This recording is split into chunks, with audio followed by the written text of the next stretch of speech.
Hello, and welcome to the Prime Reckoning, a channel for women over 50. I'm Julie, and today we are going to discuss hormone therapy. Just a reminder to everybody, I am not a doctor, I am not a healthcare professional. I would like to just go through this article and discuss some of the topics in here with you. So let's check it out. My sister found a good resource for me, so I'll share that with you. My sister is way better at doing research than I am. I remember when we had to go to the library to do research, and we had the card catalogs and the Dewey Decimal System. We had to memorize that stupid system. I guess research is a lot easier today. You don't have to leave your couch to do it. But I wanted to go over this article with you. So this article came from the Menopause Society, which is a nonprofit organization with the mission of empowering healthcare professionals and providing them with tools and resources they need. So I'll link this information below for you. So this article is talking about hormone therapy. So hormone therapies, sometimes mistakenly called hormone replacement therapy, are the prescription drugs used most often to treat menopause symptoms, such as hot flashes and genitourinary system of menopause, which includes vaginal dryness after menopause. So what is hormone therapy?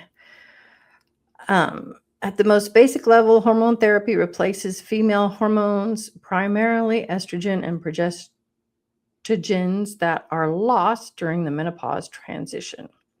Hormone therapy is FDA approved as a first-line therapy for the relief of bothersome hot flashes and is shown to be the most effective treatment. In particular, the benefits particularly outweigh the risks for hormone therapy when used in early menopause to relieve symptoms like hot flashes, night sweats, and sleep disturbances. So this article states there are two types of hormone therapy, systemic and low dose. Systemic therapy is when hormones are delivered through the body via pills, patches, sprays, gels, or a vaginal ring. This is known as systemic therapy. Systemic doses are absorbed into the bloodstream at high enough levels to have significant effects in widespread areas, which is needed to treat symptoms of menopause, such as hot flashes. The second type of therapy is low-dose therapy, also called vaginal estrogen therapy. For GSM after menopause, this therapy is administered into the vagina and is effective for both moisturizing and rebuilding tissue. Very little goes into blood circulation, so risks are far lower. Systemic hormones include estrogens, either the same or similar to what the body produces naturally, and progestogens, which include progesterone, which the body produces naturally, or a similar compound. Systemic hormones have other benefits, such as protecting bones. They also carry risks, such as blood clots and breast cancer. The breast cancer risk usually doesn't rise until after about 5 years with estrogen plus progesterone therapy, or after 7 years with estrogen alone. So is hormone therapy safe? For most women, experts agree that hormone therapy helps to control moderate to severe menopause symptoms, such as hot flashes when initiated within 10 years of onset of menopause or under age 60. You and your healthcare professional need to balance your individual benefits and risks based on your medical history. So your doctor should be able to help you decide what's best for you. So let's talk about benefits and risks. Many factors affect a woman's decision to use hormones, and if she uses them, which product or regimen is best to relieve her symptoms. Common factors include age, underlying health, symptom severity, preferences, available treatment options, and cost considerations. There are risks associated with hormone therapy, including stroke, blood clots, uterine cancer, and breast cancer. But there are plenty of benefits as well, including reduced symptoms, vaginal symptom relief, ease of an overactive bladder, to protect your bones, to lower your risk of cardiovascular disease, and reduce your diabetes risk. Often a period of trial and error is required to arrive at the best dose and regimen for you. As new therapies and guidelines become available and your body and lifestyle needs change over time, reevaluation and adjustments can be made. Although hormone therapy may not be the right choice for everyone, for some, the benefits may outweigh the risks, which is why careful consideration with a knowledgeable healthcare professional is so important. What are the adverse effects of hormone therapy? Hormone therapy can cause breast tenderness, nausea, and irregular bleeding or spotting. These adverse effects are not serious but can be bothersome. Reducing your dose or switching the form of hormone therapy that you use may decrease adverse effects. You may ask whether hormone therapy causes weight gain. Although it's a common problem for midlife women associated with both aging and hormone changes, hormone therapy is not associated with weight gain. It may even lower the chance of developing diabetes. In my personal case, when I went on hormone therapy, I did actually start gaining weight uncontrollably. So I've had conversations with my doctor where she's adjusted the levels of the hormones that I'm taking. I also had to adjust the levels of the sleep medications that I'm taking through another doctor. But I think we've finally gotten these things adjusted and kind of under control. I was gaining weight and gaining weight and gaining weight. I honestly didn't think that my gynecologist believed me when I went in there and told her, until I had 2 appointments in 2 months and had gained 7 pounds in that time. And then she's like, oh my gosh. I said, this is what I've been trying to tell you, woman. So she's made some adjustments, taken some blood, and trying to switch things up. She also recommended some supplements for me. She had me stop taking one that I was taking and start taking another one. So hopefully we have that under control and I can start losing a little bit of weight. I think I've lost about 7-8 pounds since we kind of adjusted everything. So that is a thing. Stopping hormone therapy. There is no right time to stop hormone therapy. Many women try to stop after 4 to 5 years because of concerns about a potential increased risk of breast cancer. Other women may lower doses or change to non-pill forms of hormone therapies. Hot flashes may or may not return after you stop hormone therapies. Although not proven by studies, slowly decreasing your dose of estrogen over several months or even over several years may reduce the chance that your hot flashes will return. You and your healthcare professional will work together to decide the best time to stop hormone therapy. If bothersome hot flashes or night sweats return when you stop hormone therapy, you will need to reassess your individual risks and benefits to decide whether to continue hormone therapy. Because there may be greater risks with longer duration of use, and as you age, you and your healthcare professional will work together to decide what is the best option for you. I have some frequently asked questions here. Who should not use hormone therapy? Hormone therapy is not a good choice for every woman. For some, the risks outweigh the benefits, so careful consideration with a healthcare professional is advised. In general, women who have breast cancer, uterine cancer, unexplained uterine bleeding, liver disease, a history of blood clots, and cardiovascular disease should not use hormone therapy, according to this article. The next question is, I've heard about something called bioidentical hormones. What are they? The term bioidentical hormone therapy began as a marketing term for custom compounded hormones, but most use the term to mean hormones that have the same chemical and molecular structure as the body's natural hormones.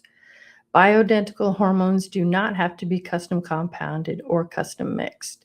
There are many well-tested, FDA-approved hormone therapy products that meet this definition and are commercially available from retail pharmacies in a variety of doses. This allows you and your doctor to customize your therapy.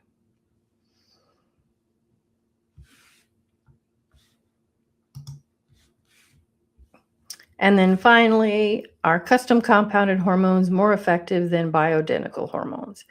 Custom compounded hormones are not safer or more effective than approved bioidentical hormones. They are not tested for safety and effectiveness or to prove that the active ingredients are absorbed appropriately or provide predictable levels in blood and tissue. In fact, they may not even contain the prescribed amounts of hormones, and that can be dangerous. For example, when the progesterone level is too low, you are not protected against endometrial or uterine cancer. When estrogen levels are too high, there can be overstimulation of the endometrium and breast tissue, putting you at risk of endometrial cancer and possibly breast cancer. Sorry, y'all, some big words in here. So let's go back and talk about the risks and benefits in a little bit more detail. So the risks, we mentioned stroke. This article uses a couple of abbreviations. So ET is estrogen therapy and EPT is estrogen and progesterone therapy.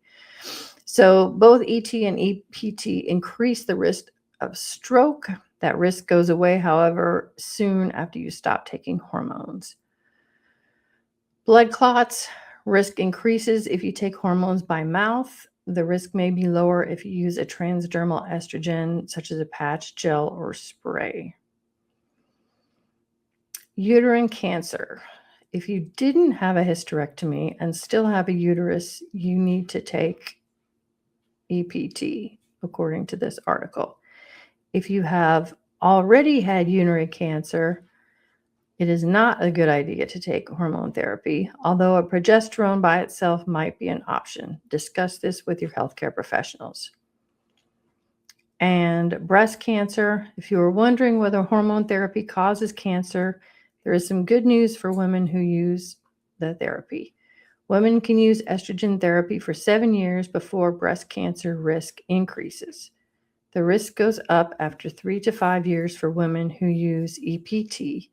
The risk might be lower if they take micronized progesterone intermittently and start hormone therapy early. The benefits that we talked about, obviously, I think one of the biggest benefits is reduced symptoms, lessening of hot flashes, night sweats, vaginal dryness, and poor sleep, irritability, and brain fog that go with them. Vaginal symptom relief, including thinning tissue and dryness, and the consequences such as painful intercourse. If you take low-dose oral or transdermal hormonal therapy, you may need to add a vaginal estrogen to get relief. Ease overactive bladder. You might see relief from your frequency issues and maybe even recurring urinary tract infections with vaginal estrogen. Protect your bones. Standard dose hormone therapy helps prevent bone fractures later in life. If you are at a high risk of broken bones or have early menopause, you may be able to take hormones earlier or longer. Discuss this with your healthcare professional. Lower your risk of cardiovascular disease. If you start hormone therapy within 10 years of menopause, you could lower your risk of cardiovascular disease. And finally, reduce your diabetes risk. Scientific evidence shows women who use hormone therapy have a lower risk of developing type 2 diabetes.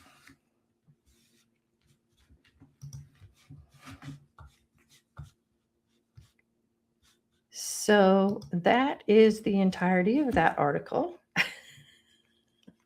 One of my kitties, Jack, has decided to join us. I have 3 very spoiled Siamese kitties. He just finished eating all the little popcorn pieces out of the bowl on the coffee table, and now he's decided to come up here and join us. So in one of my earlier videos, I mentioned that I would share some odor control options with you guys, some products that I use and that work for me. I know that everyone's body chemistry is different. Different products work for different women, but I think I will share the ones that I use and the things that I like about them, and you can decide whether they're right for you as well. Right, Jack?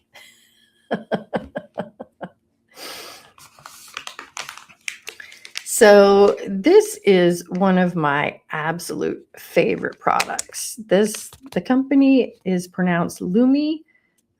These are the acidified deodorant wipes. So in between, on the days where I don't take a shower or a bath, I use these wipes to freshen up, and they really do a fantastic job. So these are great to have on hand if you can't take a bath or a shower, or like me, if you just on the days in between where you're not going to do that, use these to freshen up, and they work absolutely fabulously. And then from that same company, I use the Lumi. I use the solid stick deodorant. They actually have this product in solid stick, cream. I think they may even have a spray as well. Now, I don't use this under my arms. I use a different product for that, which I'll share in just a minute. But I do use this for the under boob funk and other places where your chubbiness is meeting other chubbiness and sweating in there and not smelling so great. So this is a great product that I found for that. It may work well for your underarms. I have used it. I just found a product that I like a little bit better for my underarms, but you want to check that out. Now Jack's on the other side. Okay, there he goes. And then for my underarms, I use the Native deodorant. Native has a lot of products. This is the only one of theirs that I currently use, but they've got some great stuff. Both of these options are aluminum free, which is the main reason that I use them. Native also has some fantastic scents, y'all, and the scents are natural. I am really, really sensitive to scented products, and I have trouble with a lot of them. But the Native products smell fabulous, and their scents are very, very clean, so they don't irritate me at all. But they are also available in unscented as well. This particular one is mango and orange blossom. They do seasonal scented drops. So there are new scents coming out every season, which is fabulous. The only thing I will say, if you find a scent that you like, you may want to order a couple of them because eventually they'll discontinue that or change it for the next season. And scents will change, as the seasons roll around. If you have one you really like, you'll be able to find probably something very similar, but not the exact same one. So like I said, if you find a scent you really like, you might want to stock up. So I will link all these products below. Please share the products that you like to use as well, and maybe everybody can find something that works for them. Like I said, everybody's body chemistry is different, so what works for me may not work for you. But I like to hear the products that you enjoy. So again, I'll link the article and all the information down below. Please like and subscribe, and I'll see you in the next video. Bye, everybody.